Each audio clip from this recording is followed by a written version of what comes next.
obrigado a Vossa Excelência. Como voto, o eminente ministro Dias Toffoli.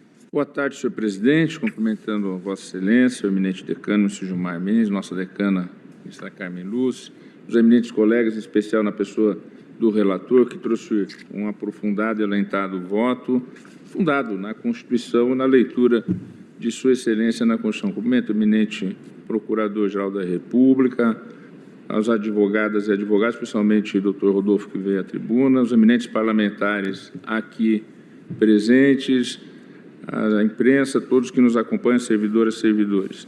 Senhor presidente, estamos aqui a discutir a questão da prorrogação da CPMI, que, evidentemente, como toda CPMI, tem duas características: a investigação e, além da investigação, a proposição de soluções para temas. Você pode ter uma CPMI que nem tenha por objeto uma investigação específica, mas para propor uma nova legislação, para avaliar uma situação concreta e específica e estudar profundamente situações para chegar a um aprimoramento institucional do Brasil. Pois bem, gostaria de fazer alguns registros e, ao mesmo tempo, temos aqui no Supremo, como já foi dito a partir do primeiro voto divergente, investigações que estão sob relatoria exatamente do ministro André Mendonça, que correm em relação aos mesmos fatos, com a Polícia Federal, com o Ministério Público atuando e Sua Excelência supervisionando. Eu gostaria de registrar uma questão que é muito importante e que a unanimidade agora no início de março, obviamente que não tem a ver com as investigações, que devem seguir, e estão em boas mãos com o ministro André Mendonça. Mas é importante registrar que esta Corte, agora em março, a unanimidade homologou, né, o acordo entabulado na ADPF 1236 de minha relatoria, que em julho de 2025, logo em seguida, ao surgir os fatos a respeito das investigações que ocorrem, seja na CPMI, seja na relatoria do ministro André Mendonça, para que o quanto antes fosse feito, ministro Zanin, o ressarcimento àqueles que foram prejudicados. Essa homologação ocorreu no mês de julho, foram já realizados muitos ressarcimentos. Eu não tenho os dados atualizados e não sei se alguém da Advocacia da União estaria aqui para dizer, mas em dezembro de 2025, o advogado-geral da União esteve em meu gabinete e demonstrou que já cerca de 2/3, em dezembro de 2025, o procurador-geral Paulo Gonet, já estavam ressarcidos, cerca de 2/3. Além disso, entraram com ações judiciais para bloquear bens, porque, evidentemente, que esse ressarcimento veio do Tesouro Nacional. Inclusive, nós votamos aqui pela possibilidade disso estar fora do teto constitucional. E a Advocacia Geral da União entrou com bloqueios de bens que, segundo informações do final do ano passado, eram de mais de 2 bilhões de reais, exatamente para, com esses bloqueios, junto às entidades e às instituições que cometeram os ilícitos, poder reaver os valores para o Tesouro Nacional. É importante esse registro para ficar esclarecido que essa Corte atuou prontamente e depois a unanimidade aprovou a atuação desse relator para, o quanto antes, aqueles que foram prejudicados, que, como foi dito aqui, são pessoas das mais necessitadas do ponto de vista econômico da sociedade, para que elas tivessem aquilo que elas tiveram de prejuízo em razão de atos criminosos ressarcidos pelo Tesouro, e o Tesouro, através do seu braço jurídico, ir atrás do ressarcimento do Tesouro Nacional, afora as investigações que aqui ocorrem. Também gostaria de dizer, especialmente aos eminentes parlamentares aqui presentes, do meu apreço pelo Congresso Nacional. Lá convivi diretamente de 1995 a 2000 e foi um dos locais que eu mais aprendi em toda a minha vida, ainda mais no momento de formação que eu tive. É um aprendizado muito grande conviver com a pluralidade, com a diversidade de ideias e com a construção da nação brasileira. Eu não tenho dúvidas que o parlamento é o locus principal da democracia, porque é lá que está a sociedade representada em sua proporcionalidade. E na sua proporcionalidade, ela faz os seus embates e ela chega a consensos ou a dissensos naquilo que diz respeito às proposições e às proposições aos projetos de construção da nação brasileira. E, por isso mesmo, e pela experiência de vivência no parlamento, eu tenho muito respeito com a atividade parlamentar, que é um sacerdócio. Vossas Excelências, mesmo que estão aqui presentes, também estão em breve em campanhas eleitorais. Eu sei muito bem como que é a dificuldade de obter voto, de conseguir o apoio popular e se eleger um parlamentar. É um verdadeiro sacerdócio que Vossas Excelências exercem no dia a dia para representar o povo brasileiro. Pois bem, e é exatamente por isso, senhor presidente, que eu sou minimalista nas intervenções, ministro André Mendonça, e historicamente Vossa Excelência sabe disso. Vossa Excelência ocupou o cargo de advogado-geral da União, ocupou o cargo de ministro da Justiça, ocupou cargos na Advocacia Geral da União, na Controladoria Geral da União, ao longo de vários governos que Vossa Excelência passou, e Vossa Excelência sabe que nesses 16 anos e meio que estou no Supremo Tribunal Federal, eu sempre tive uma postura minimalista de intervenção no parlamento. Eu penso que o fundamental aqui é aquilo que foi destacado pelo ministro Flávio Dino, é o artigo 2º da Constituição Federal, é a separação de poderes. É aquela questão que os antigos usavam uma palavra que talvez não seja tão agradável, são questões intestinas aos referidos poderes. Elas são questões que dizem respeito aos próprios poderes. E vejam que já houve presidentes do Congresso Nacional que devolveram medidas provisórias. Desde muito tempo atrás, não é, ministro Gilmar Mendes?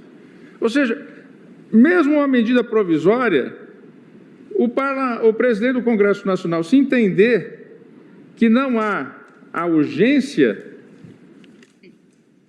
necessária, ele pode devolver, e essa Corte, salvo engano de memória, já placitou essa competência do presidente do Congresso Nacional, e já houve vários casos de devolução. Como obrigar, por exemplo, e em várias legislaturas e várias presidências de Congresso Nacional e de Senado, como obrigar o presidente do Senado a ler uma indicação feita pelo presidente da República por uma agência reguladora, ele fazer a leitura em plenário. Tem algumas indicações que ficam meses para a leitura ou que são devolvidas. Isso são competências que o Congresso Nacional tem. E como já foi dito aqui, a minoria de hoje é a maioria de amanhã. Vejam que desde a Constituição de 1988, todos os espectros políticos passaram pela presidência da República. No parlamento também, as maiorias já foram ou de centro-direita, ou de centro-esquerda, e assim se forma a democracia no nosso país. E eu tenho aqui muito, e eu já disse isso aqui várias vezes em alguns julgados, muito cuidado com a intervenção jurídica na política. E dou alguns exemplos que não foram positivos. porque a história assim o demonstrou. A história assim o demonstrou. Por exemplo, em 2002, o TSE decidiu pela verticalização das coligações. Ou seja, a coligação feita para a presidência da República tinha que se replicar nos estados, para os governos estaduais e também para os parlamentos do Congresso Nacional e das Assembleias Legislativas e da Câmara Legislativa do DF. Tinha que se reproduzir. Houve uma ação direta, o Supremo placitou, ou seja, entendeu constitucional aquela decisão do Tribunal Superior Eleitoral e aquilo se aplicou às eleições de 2002. Posteriormente, o que fez o Congresso Nacional em seguida? Editou a constitucionalização das coligações sem verticalização. Veio o rebote. Veio o rebote. Outro caso, a fidelidade partidária, levou à criação da janela, que estamos exatamente nesse momento de janela de transferência partidária, de um partido para outro. Poderia também citar o julgamento da cláusula de barreira ou de cláusula de desempenho, conforme a forma da proposição legislativa, da Lei 9.096, que foi declarada incompatível com a Constituição pelo Supremo, e isso levou ao Congresso Nacional a chegar a ter 26 partidos políticos. 26 partidos políticos com representação no Congresso Nacional. Eu estou falando de intervenções que o Supremo fez e que não foram, a meu ver, boas para o parlamento, para a política, e a política respondeu. Hoje nós estamos vivendo uma progressão exatamente na questão da cláusula de desempenho, para poder fazer exatamente um parlamento em que tenha mais condições de governabilidade em nosso país, com menos partidos políticos. E mesmo assim, surge a solução das frentes parlamentares. Então, são as formas que a política ela tem a sua soberania.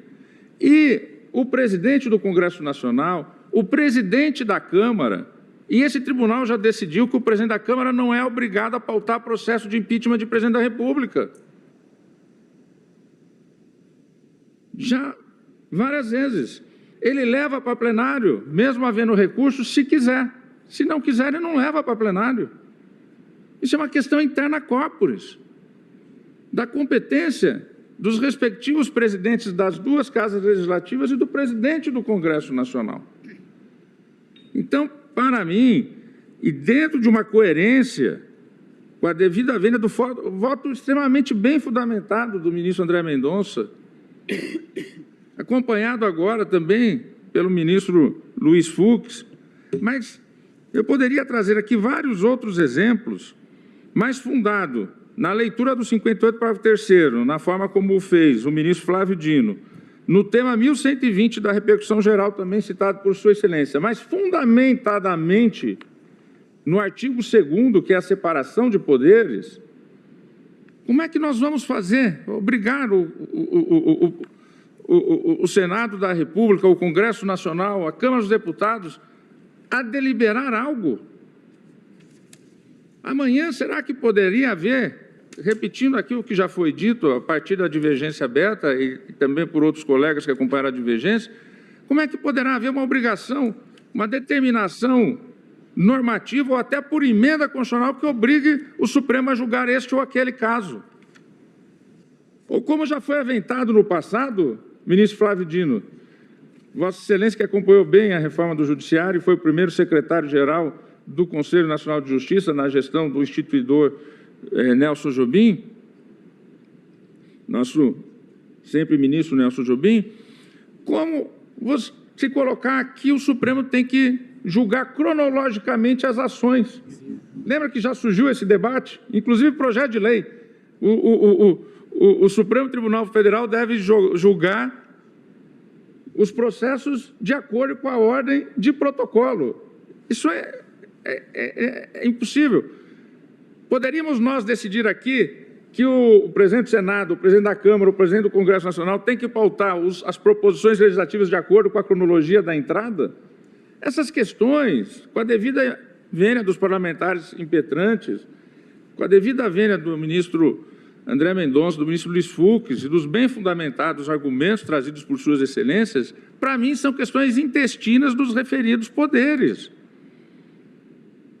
E nós temos que ter autocontenção, porque a história nos mostra que nós interferirmos nessas questões políticas interna corporis, nós temos, na verdade, consequências posteriores, como foi a cláusula de barreira, como foi a verticalização das coligações, entre tantos outros exemplos que eu poderia aqui trazer a vossas excelências.